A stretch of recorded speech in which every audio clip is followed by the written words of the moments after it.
Why hello peeps, how you diddling? Welcome to Matt's Life. So today we're going to talk about helmets. Which helmets I've gone through, which ones I would recommend, don't recommend, yada yada yada. So when I first started off, I got into biking. I ended up getting a Sinus, and when I was buying one, I bought all my helmets and clothing from the same shop. Now the shop's closed down, so I don't feel so bad for saying this. But when I got the helmet, they recommended a Viper. It was a cheap helmet. I think it was like Chinese or something. It had intercom and that. The problem I found with the shop was they weren't interested in my safety so much, because as a learner, I wanted the helmet and I just picked one up, tried it on, not realizing it was way too big, and you could literally turn it around like this and like this. It was massive on me, but they weren't interested. They sold me it, and that was it really. You always can tell a good dealer because they'll take the time with you and talk you through what helmets are best and what they recommend, rather than just selling you anything. That's just my opinion. So anyway, I used that for about 6 months, and then I soon learned that the helmet was way too big, and then I realized I wanted to invest my money into a decent helmet, and that's where Infinity Motorcycles come in. So I go to Infinity Motorcycles in York. I prefer that shop over any other shop I've ever been in when it comes to buying helmets. As soon as you walk in, they greet you and they'll ask you what you're looking for. So once you go in, you say, okay, I'm looking for a helmet. They'll turn around and say, okay, what's your budget? Do you have a budget in mind? What bike do you ride? Is there any specific colorways? And they'll let you try all the helmets on which they recommend. And then, they'll fit it for you as well. They won't sell you a helmet what doesn't fit you right, in my opinion. I find Infinity Motorcycles a brilliant shop. So going back 10 years ago, around 10 years anyway, I bought this. And this is the Shio Neotech 2. It's a modular helmet, flip up, comes with your sun visor. It has the pin lock ready with pin lock in. It is quite a heavy helmet, but it is relatively quiet, and I really recommend it. Now I don't use it anymore for obvious reasons. It's old, it's battered. I use it every day for 5 years, and it's seen better days. But you can get the Shio Neotech 3 now. So this one at the time was £469, which for some helmets actually it's not that expensive. But for the new Shio Shoei Neotech 3, you're talking £649. So this is when you're going into the premium helmets. This one I found very good indeed. So as time goes on, I didn't have much money, but I needed a new helmet, and that's where this comes into it, the HGC. This says it's the 1517. It has a sun visor, but it's on top. Relatively light, extremely comfortable, but very noisy. And the reason I felt I didn't like this one is the switch here snapped within the first couple of weeks. I should have took it back really, but I didn't. And the other thing I don't like about it is that slams shut around 60 miles an hour. I'm a type of person who likes to ride with my visor open, and I found that quite annoying. But it did the job. Now, I recommend HGC because they are a very decent budget helmet. I mean, I've had 2 of them, as you'll see in a bit, I've also bought my daughter one in the Philippines, and I've had bought my sister one, and the ones I bought them was a higher standard than this. But HGC do helmets all over the ranges for prices. They do a helmet for everyone really. They're extremely comfortable but quite noisy in my opinion. So after that one, I wanted another helmet, and this was another one from Infinity New York, and this one in my opinion was fantastic for the amount of time I used it for. I used this for about 3 years, and this is the HGC Ralpha 70 at £369. Brilliant sunscreen, just here. Pin lock ready, comes with pin lock, great ventilation, a little bit noisy, and the downside is, once again, this slams shut 60 miles an hour. That is my biggest bugbear, it's just the visor. But apart from that, it is a pretty good helmet. In fact, I prefer this helmet to the one I'm using at the moment, which is quite surprising. So this is the Ralpha 70. I recommend it.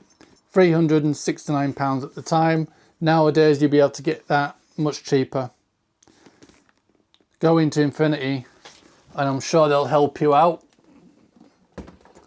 I don't recommend buying helmets online because you don't get the proper fitments and you don't always know best. I think I'll leave it to the professionals. I have a helmet in mind, I go to the dealer and then they talk me through it, and I normally walk out with something I wasn't expecting, and probably cheaper to what I went in initially for, to be fair.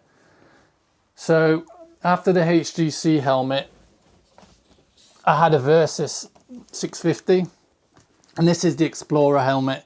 This is the LS2 Explorer, pin lock ready.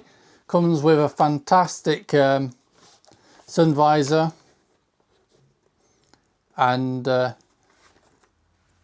as an Explorer helmet with the peak on, it's fantastic. You get great vision.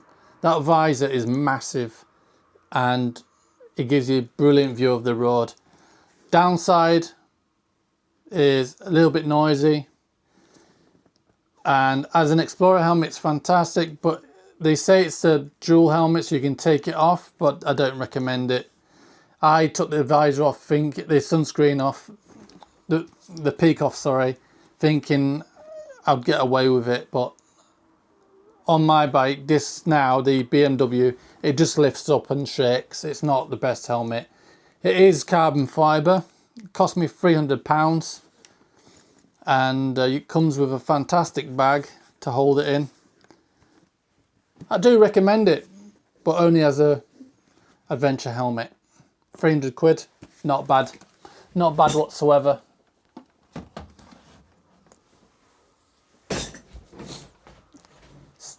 Now this one, I have not really used it. I bought it because I love the design work. I love the artwork. I've got these tattoos on my back from maybe 15 years ago. And I saw this helmet and I just loved it. I love the artwork. It is a DND helmet, mainly for like motocross, scramblers, cruisers maybe, bikes you're not, retro bikes you're not going to be flying everywhere on. Now this one you can get your goggles or wear your sunglasses. It has the buttons here, you can buy the peak for it. I didn't, I prefer it without. But it's extremely uncomfortable though. Not much padding inside it. So this one, original was £308 when I first started looking at it. It went up to £369. There's inflation for you. I held out and I bought it at £269. So there is deals to be had. But this is the type of helmet you buy with your heart, not your head. It's not very practical. Like I said, it's more of a show helmet really. I just love the artwork. It's absolutely beautiful. And the helmet I'm using today is the Shoei NXR 2. Now this one is £500, and it is a sports helmet, and therefore you don't get your sun visor with it, and it's very, very noisy, and I would never buy one again.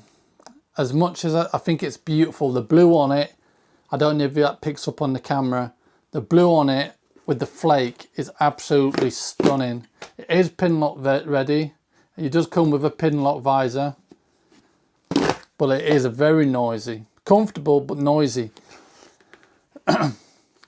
And the other thing is I had this custom fitted. So if you go to Infinity Motorcycles, with Shoei and some other brands, they will do a custom fit where they'll measure your head and they'll put extra padding in. And if my memory serves me right, they say if you wear it for so long and it beds in, you can take it back and they'll add more padding. So, and it doesn't cost you any extra. So you know when you go into them, you're going to get a helmet what's fitted exactly to your face. None of this wiggling around, lifting up, shaking everywhere. You know you're going to get a proper fit. And because the service was good, I ended up spending a fortune in there. Now this helmet I use for the vlogging. And this is the Motorrad. This is the mounting for my DJI Osmo 5 camera. Well, this itself, I think it came from America. It's about £45 just for that. I found that expensive. But when you're spending hundreds of pounds on cameras, I think it's ideal, you know, you need to spend the money. You really do. So I put the camera on there, and then inside I have a little metal plate, and it's got like an adhesive on it. I don't think I can get a picture of it. But yeah, so you have an adhesive, and then I've stuck it down with Gorilla Tape just to make sure it doesn't come loose.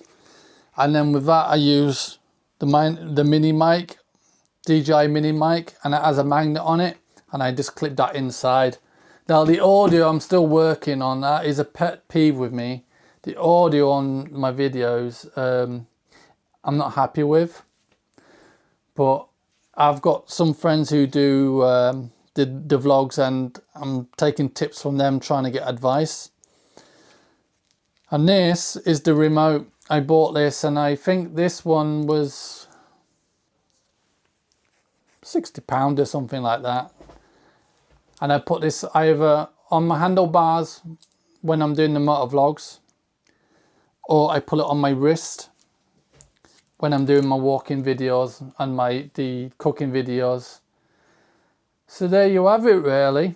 I hope you found it informative. I hope it helped you. Now, motorcycles and helmets and gear is not cheap. But I do recommend you go out to a shop like Infinity, Sports Bike Shop, places like that, and get your helmets fitted. Take the advice and get them fitted. Make sure, you know, you're not buying a helmet what's too big or too small. Because if you're buying a helmet too big, in the case of an accident, it's not going to help you, unfortunately. And I think shops need to spend more time with the customers because it is a massive investment. These things are not cheap. You know, over the years I've spent thousands of pounds on helmets. Thousands of pounds. I mean, just, you're talking maybe £2,000 there alone. You know what I mean? And it is your head at the end of the day. Anyway, just a quick video. Just wanted to show you the helmets and what types of helmets. And just want to say thank you for watching Matt's Life. Stay happy, stay safe, and ta-ra for now.